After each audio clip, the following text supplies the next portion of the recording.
রাজধানী বাজারে সপ্তাহের ব্যবধানে কেজিতে ৭০ টাকা বেড়েছে সোনালী মুরগির দাম। বেশ কিছু সবজি কিনতে হচ্ছে, কেজিতে গুনতে হচ্ছে বাড়তি অন্তত ২০ টাকা। চালের দাম প্রতি বস্তায় বেড়েছে ২০০ থেকে ৩০০ টাকা পর্যন্ত।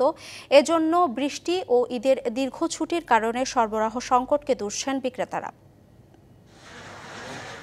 কোরবানির ঈদের পর দ্বিতীয় শুক্রবার চড়া রাজধানীর সবজির বাজার। পেঁপে, গাজর, শসা, টমেটো আর বেগুনের দাম সপ্তাহের ব্যবধানে বেড়েছে কেজিতে প্রায় ২০ টাকা করে। আকারভেদে ফুলকপি, বাঁধাকপি বিক্রি হচ্ছে ৭০ থেকে ৮০ টাকায়। আলু বিক্রি হচ্ছে আগের ৩০ টাকা কেজি দরে, আর পেঁয়াজের দাম ৬০ টাকা।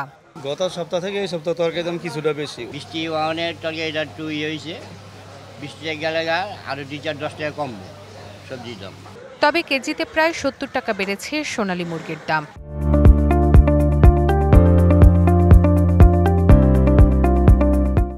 গেল সপ্তাহের ২৬০ টাকা থেকে বিক্রি হচ্ছে ৩৩০ টাকায়। এদিকে ব্রয়লার মুরগি বিক্রি হচ্ছে আগের দামেই ১৫০ টাকায়। পাকিস্তানি দামটা অতিরিক্ত বাইরে গেছে। আজকে ৩২০ টাকা পাইকারি, ৩৩০ টাকা বিক্রি করতেছি।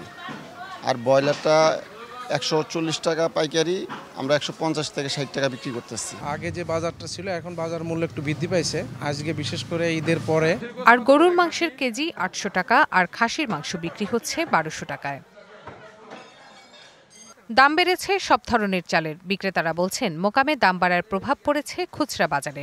ঈদের পর থেকে সব চাউলের দামই বাড়তি, গোড়াত বাড়তি, আমরা বাড়তি দাম হয়। দাম বাড়ার তালিকায় আছে সব ধরনের আমদানি করা পণ্য। ইম্পোর্ট সকল জিনিসের দাম বাড়তি। Rifat Tasnova, DBC news, Dhaka.